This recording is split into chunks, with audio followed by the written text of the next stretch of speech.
Thank you so much.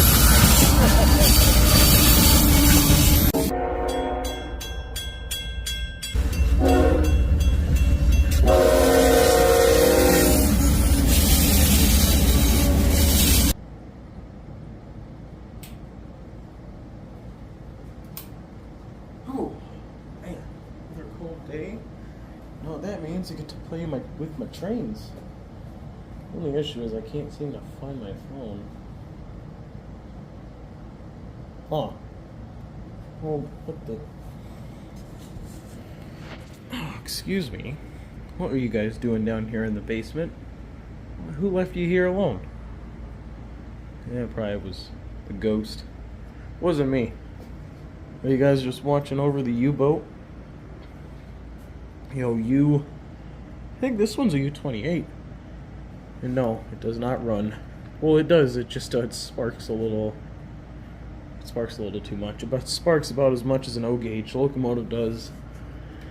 And then you got the engine that Illinois man got screwed over on. Yeah, as you can see, I'm really trying to go for Burlington Northern here in the yard. But a little quick update. Over here, first of all, we picked up brand new lights. And we're able to hang them right below Durley's new corner, where even though it's messy, I guess this is the way he likes it. As you can see, not too much going on down here in the basement. You got the AC 4400 CW upside down. We've been getting non-stop complaints from the crew, but they're not really liking the whole. Every time we tell them, we're like, "Well, you're derailed." Yeah, they don't like that idea. Then you got the old Amtrak F40, and then a CSX, I have no idea, YN2, that's about as far as I got. Here, I know Will's going to be telling me, I know how to identify that, so look, actually wait, that looks familiar. This is a GP20? Okay, I can't remember what it is, but I have a locomotive that looks just like that. I can tell by looking at the front window, but bunch of interesting stuff going on. All the pieces of rolling stock are here for repair.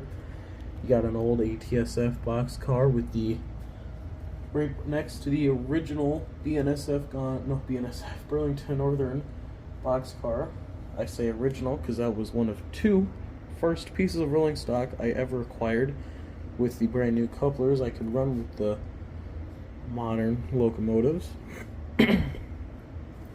And over here I did some organizing with all these John Deere crates. You got the old SD70 Ace sitting in its box. Part is incoming. Then the next week, give or take, should be back on the rails, good as new. We got the parts for the AC 4400. And I do believe right underneath it should... Nope, it's this one. What's behind door number 1? Oh, it's a Dash 9. The Dash 9, which I really don't like putting in this box, but we don't really have an actual box for it anymore. Now, if you're like me, you're probably wondering why does this locomotive look so weird. It's because the gold lettering is actually more banana yellow than gold. Trust me, I've compared it to the AC. I'm going to offend some people by holding it just like that, because everything's made of metal. That was not done by us. This was actually came to us with all metal. So guess what? Squeeze, squeeze. Very beautiful H2. I'm a very big fan of the Heritage 2 paint scheme for BNSF. Only 2 locomotives I have in that paint scheme, but we got all these sorted out. You got the box for the AC. Got all types of stuff. Got this random controller we got from Princeton that's, I guess, supposed to be DCC for Atlas. I don't know if it's HO or O-gauge or if it matters. I don't know. Not too familiar with DCC. Maybe someone can give us the whole backstory about that thing. Every little detail helps because we really have no idea how to do this. DCC is like a whole thing when I keep asking Durley about it. But finally cleaned up Got it all nice looking. It's been about a week since I've seen an Iowa Interstate train, which is unfortunate. But it's really cold. That's why that blanket is actually in the window, because how cold it is. There's a old basement window that refuses to close fully, and well, this is about the best I can do in order to try and keep Durley warm when he's over here working. But little update, I guess, for those who remember. I'm sure Will does, because you can't really forget something like this.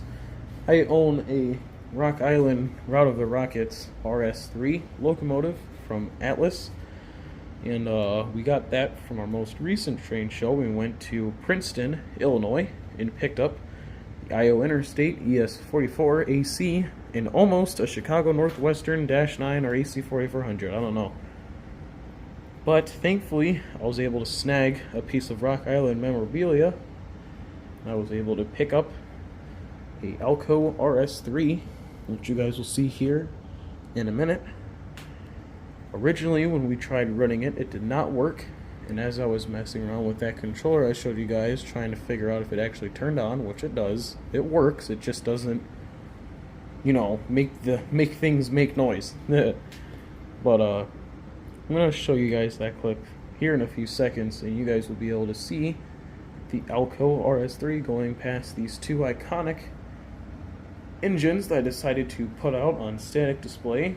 They'll be here overnight, which is ironic because neither of them work properly, so I'm not all too worried about them. I mean, this guy, he just, you know, oh, hello, what happened there?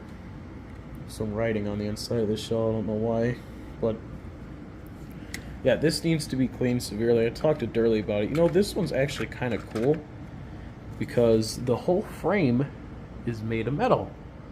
The trucks, the truck covers, the fuel tank, everything is made of metal except for, okay, no, grab irons are metal, but the shell itself is obviously plastic. This guy, I just got screwed over on this guy big time. The old, I honestly have no idea what the hell this thing is. It's, I wonder if it says it on the other side, because I swear,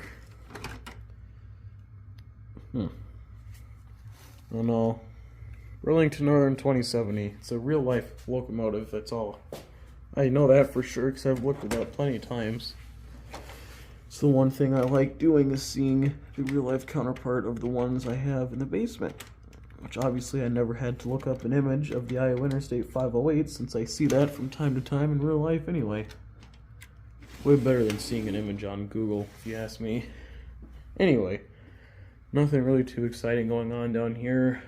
I'm trying to get long form videos out, but the reality is I really don't have much. I've been posting that on my community tab for those who, I know most people just stumble upon it, but yeah, I don't really have anything to post. I'm not, you know, dead, I'm not retiring, no, the only thing I got is YouTube Shorts, which I have been uploading, and it's been kind of successful.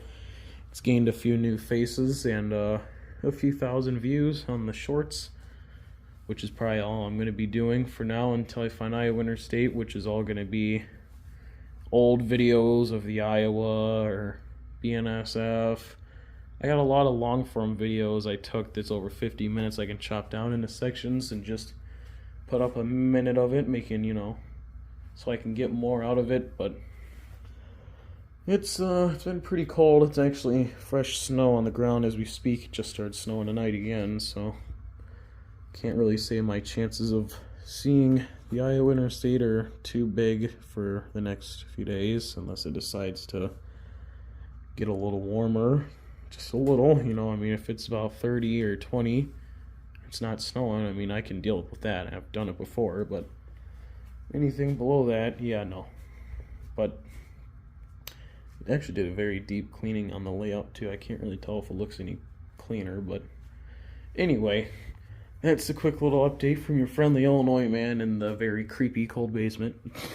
But, with all that being said, the next section is not going to include any talking whatsoever. It's just all going to be noises of the train going by, but thank you guys for clicking on the video and popping in to see how I'm doing. I hope you all are staying warm out there best you can, because man, it is cold. But please enjoy the very first official move for the Rock Island RS3 on the brand new Flex Track, on the brand new, well, not brand new, on the layout. It's its first run, so it's very exciting. I will say one thing, the headlights don't work as well as I want them to, but that's something that can be easily fixed. So with all that being said, please enjoy the Alco RS3.